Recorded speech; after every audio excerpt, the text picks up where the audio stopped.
오늘 함께 나눌 말씀의 제목은 도망자에게 배우는 믿음입니다. 성경을 우리가 계속 읽어가고 있지만 성경에 등장하는 사람들의 이야기들을 한 사람 한 사람 이렇게 따라가다 보면 그 사람을 존경하게 될 때보다 실망하게 될 때가 훨씬 더 많습니다.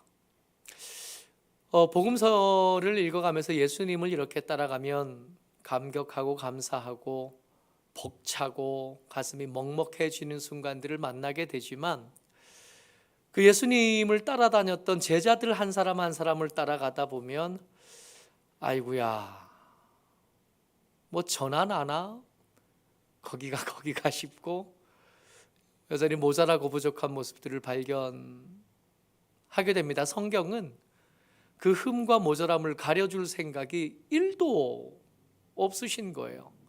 그게 모세라고 해도 마찬가지고 그게 누구라고 해도 마찬가지입니다.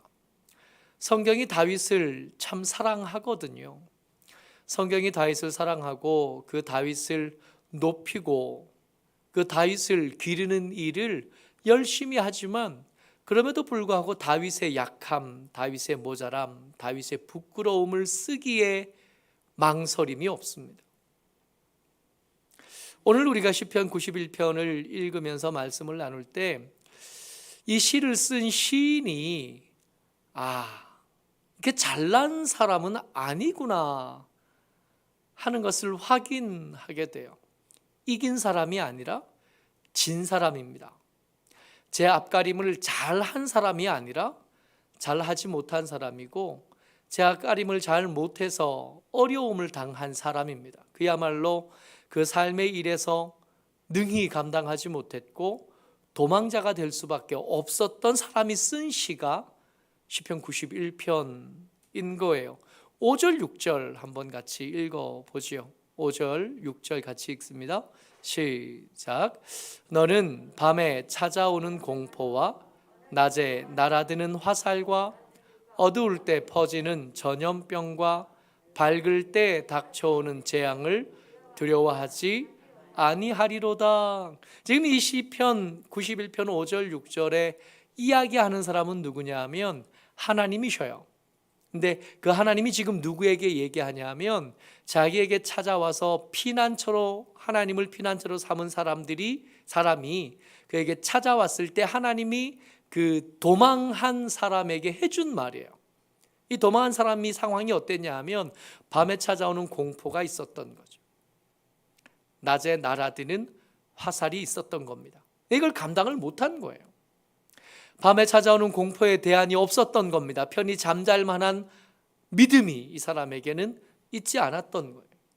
낮에 날아드는 화살이잖아요. 그러니까 어떤 능력 있는 사람은 이 화살을 이렇게 쳐내지 않았을까요? 어떤 힘 있는 사람들은 방패를 들어서 이렇게 막지 않았겠어요?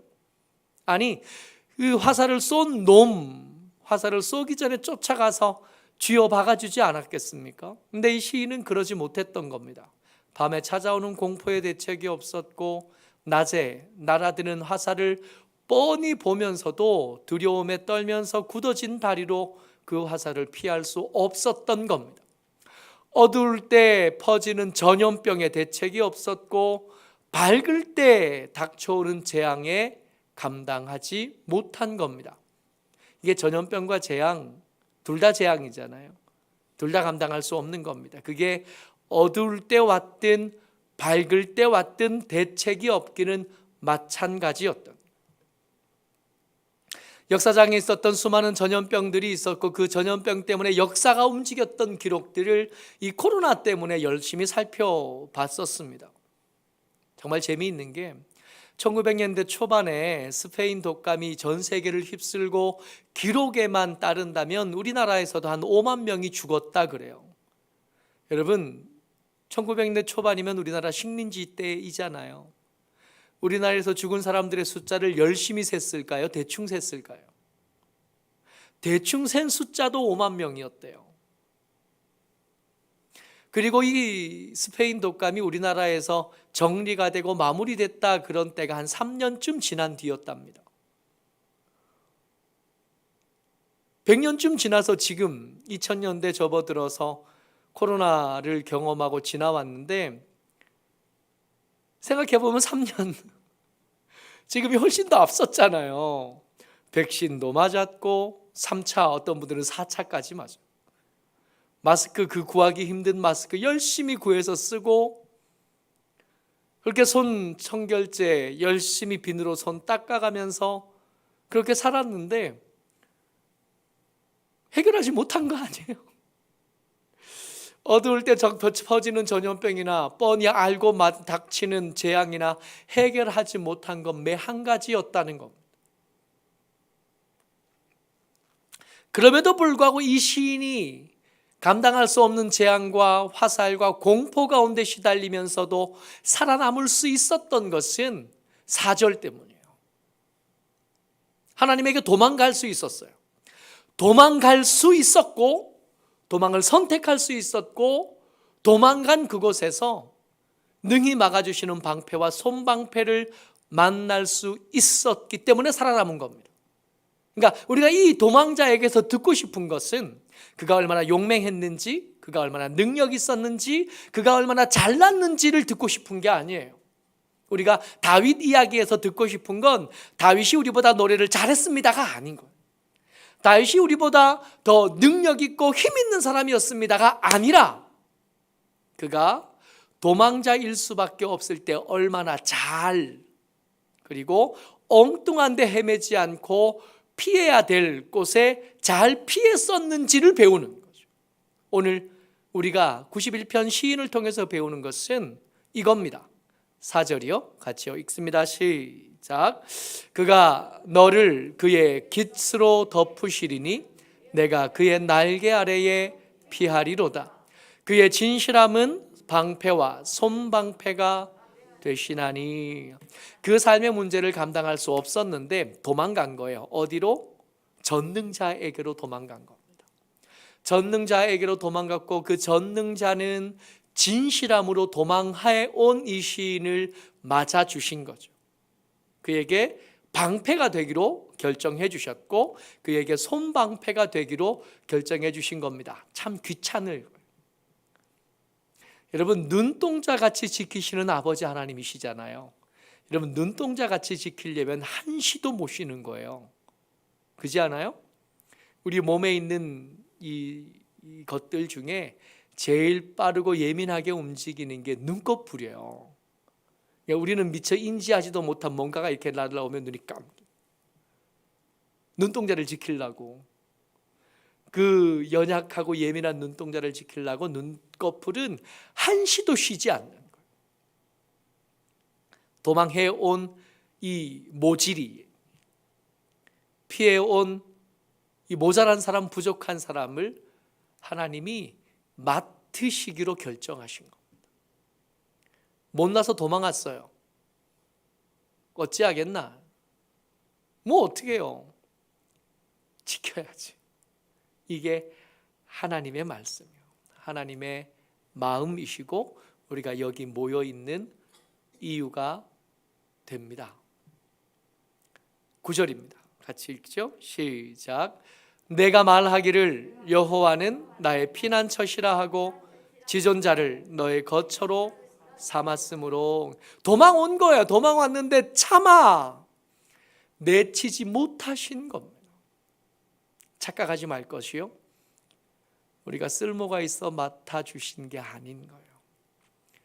도망왔으니까 맡아주신 겁니다.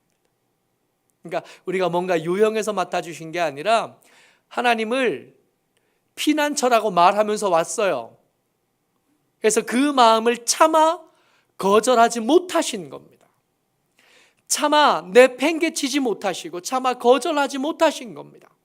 마가복음을 읽어보면서 예수님께서 그의 제자들을 쉬게 하고 싶은 예수님의 마음을 몰라줬던 무리들을 만나잖아요. 근데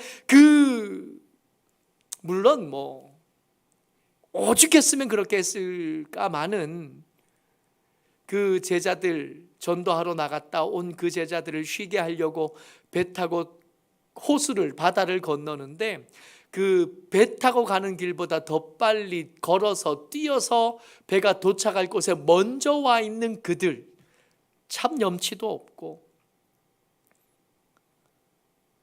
부담만 되고 도움이라고는 1도 안 되는 그 무리들을 향하여 예수님 말씀하신 겁니다. 저것들은 목자 없는 양 같다. 오병이어 때 목자 없는 양 같다 말씀하셨던 예수님께서 4,000명을 향해서 뭐라 그러셨냐면 내가 저들을 불쌍히 여긴다 그러셨습니다. 차마 매몰차게 대하지 못하신 거예요. 차마 도망자가 될 수밖에 없는 그 삶을 살았던 그 믿음 없으며 전능자의 그늘에서 오래 버티지 못하고 도망갔던 그 사람의 모자라고 부족한 결정들에 대해서 하나님께서 가타부타 말씀하지 않으셨던 거예요. 차마 저들의 불신앙을 불신앙으로 갚지 않기로 결정하신 겁니다. 저가 나를 피난처라고 하는데 내가 저를 어떻게 하겠나, 어떻게 내치겠나. 갈 데 없고 먹을 것 없고 빈손 들고 오는 저를 내가 어떻게 내치겠나. 내 그늘에 와서 쉬겠다는데 어때 마다하겠나 해주신 거예요. 차마 못하신 것. 다시 한번 말씀드려요. 쓸모가 있었던 거 아닙니다. 우리가 가치가 있었던 거 아닙니다. 차마 못하셨기에 우리를 받아주신 겁니다. 이런 사람들을 향한 도망자가 된 이 실패한 사람들을 향한 여호와의 처방. 그래서 그들을 어떻게 하셨냐면 11절, 12절 두 절 같이 읽습니다. 시작. 그가 너를 위하여 그의 천사들을 명령하사 내 모든 길에서 너를 지키게 하심이라. 그들이 그들의 손으로 너를 붙들어 발이 돌에 부딪히지 아니하게 하리로다. 하나님이 누굴 보내셨냐면 천사를 보내셨다는 거예요. 천사를 보내서 하나님을 피난처로 삼고 하나님께로 도망온 사람들에게 천사를 보내서 그 발이 돌뿌리에 부딪히지 않게. 여러분, 이게 돌뿌리에 부딪히지 않게가요. 지난주에 우리 처갓집 장모님 뵈러 갔다가 그날 노을이 그렇게 예뻤어요. 저희 장모님 댁이 복층으로 이렇게 2층 이렇게 위로 이렇게 한 층 더 올라가서 옥상으로 나갈 수 있게 되거든요. 그러니까 그 사진이라도 한 장 찍고 싶어서 노을 예쁘니까 올라갔다가 이게 나가는데 멀쩡히 이렇게 문 열고 나가다가 그 이렇게 문 틀에다가 발가락을 쿡 찧었는데요. 아우 지금도 이게 시커매졌어.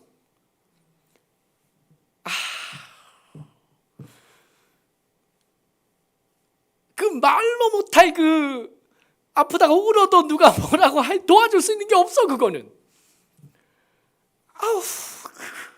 그거요.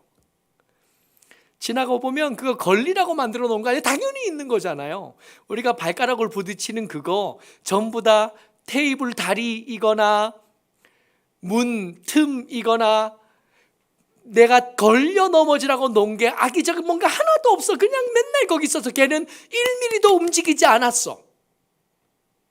미련함이 거기 갖다 부딪히는 거지. 발로 차고 조금 더 들어야 되는데 덜 들고. 발가락이 성할 날이 없어요. 하나님의 천사가 우리에게 와서 하시는 일이 뭐냐면 그들이 그들의 손으로 너를 붙들어 발이 돌에 부딪히지 아니하게. 하나님에게서 내가 멀어졌나 보다. 도망자가 돼서 빨리 돌아가야 되나 보다. 발가락 아픈 거 붙잡고 걷는데 여러분 발가락이 엄지발가락도 아니고 가운데 발가락이 아픈데요. 걷는 게 불편하더만요. 별것도 아닌 것 같은데 엄지발가락도 아닌데 하나님에게서 멀어졌나 보다. 얼른 하나님께로 도망가야 되나 보다. 천사들이 그 일을 합니다. 그에게로 우리가 도망가면 하나님께서 천사들을 우리에게 보내주셔서 우리의 발이 문틈에 부딪히지 않게, 식탁 다리에 부딪히지 않도록 붙잡으시고 지키시는 겁니다. 근데 가만히 한번 생각해 보자고요. 성경을 읽어가면서 하나님께서 하나님의 도구로 쓰시는 그 천사만 있는 게 아니잖아요. 어떨 때는 사람이 도구가 되기도 하고, 어떨 때는 바람이 도구가 되기도 하고, 어떨 때는 나귀가 입을 열기도 하잖아요. 말벌이 일하기도 하고, 번개가 일하기도 하고, 비가 일하기도 하고, 하나님은 수십 가지의 방법, 수백 가지의 방법이 있어요. 귀에 손가락을 넣기도 하시고, 혀에 침을 뱉기도 하시고, 수만 가지 방법이 하나님에게는 있는 거예요. 근데 이 시편 91편에 정말 특이한 성경 구절 하나가 13절입니다. 그러니까 하나님에게는 방법이 많아요. 하나님께로 도망온 사람을 지키시고 그를 보호하실 수백 가지, 수만 가지의 방법이 있는데 13절에 보면 특이한 이야기가 하나 등장해요. 13절 같이 읽습니다. 시작. 내가 사자와 독사의 발을 밟으며 젊은 사자와 뱀을 발로 누르리로다. 아멘. 사자와 독사가 달려든 겁니다. 젊은 사자와 뱀을 발로 눌렀어요. 천사가 누른 게 아니에요.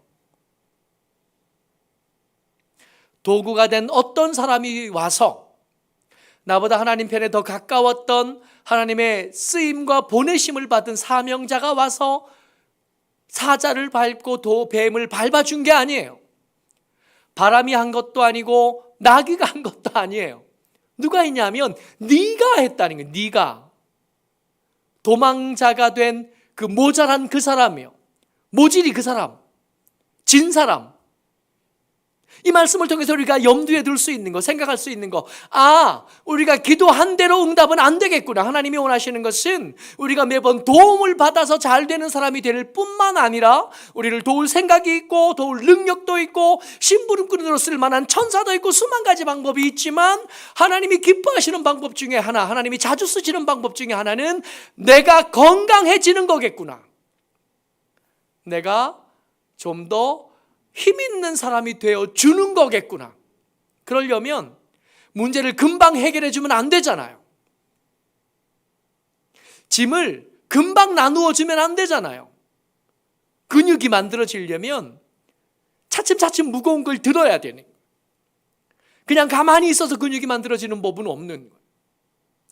피난처를, 하나님을 피난처 삼아 온 사람을 하나님께서 마냥 편하게만 내버려 두시는 것이 아니라 앉아, 일어서, 앉아, 복착한다, 앉으면서 기도, 서면서 하겠습니다. 하나, 앉아, 기도. 둘, 하겠습니다. 하나, 기도. 둘, 하겠습니다. 하나, 딴 데로. 둘, 가지 않겠습니다. 뭐 이거 시키시는 거지. 그래야 허벅지에 근육이 생길 거니까. 엎드려 번쩍 시켜놓고 하나 하면 내려가고 둘 하면 올라옵니다. 하나, 기도. 둘, 하겠습니다. 그 시키는 거죠. 그래야 팔에 근육이 생길 거니까.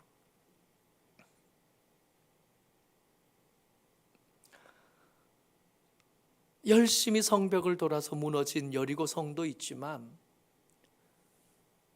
열심히 달려가서 싸워야 했던 전투도 많이 있었거든요. 그러려면 내가 큰 사람이 되는 수밖에 없어요. 내 다리가 길어지는 수밖에 없어요. 하나님이 즐겨 쓰시는 방법은 기적을 동원하시는 것보다 어쩌면 사자를 밟을 수 있는 사람, 독사를 밟을 수 있는 사람 되는 걸 훨씬 더 기뻐하셔요. 그게 하나님에게도 즐거움이 되시고 우리에게도 유익함이 되는 겁니다. 그러니까 기도 응답을 거절하신 게 아니라 야, 그거 조금 더 들고 있어도 돼. 이게 헬스클럽 가면 마치 사탄을 빙의한 것 같은 트레이너가 그러잖아요. 5개만 더 합니다. 근데 그놈의 5개는 10개가 되기도 하고 15개가 되기도 해요. 술을 못 세, 이 사람이. 수영장에 월요일 날 가면 발차기를 시키는데 수영을 14년을 하고도 이 발차기가 너무 힘들어. 하기 싫어 죽겠는 거예요. 계속 시켜. 월요일만 되면 고민해요. 수영장을 갈까 말까 갈까 말까. 하나님이 거절하신 게 아니라, 혹은 능력이 없는 게 아니라, 방법이 없는 게 아니라 우리가 좀 커지기를 바라신, 우리가 좀 강해지기를 바라신. 지금 못 나도 괜찮은데 계속 같은 별것 아닌 문제에 매번 꼬꾸라질 수는 없으니, 감당해야 될 더 큰 문제도 있고 더 큰 일들도 있으니 자라야 되는. 오늘 말씀의 제목이 도망자에게 배우는 믿음이었습니다.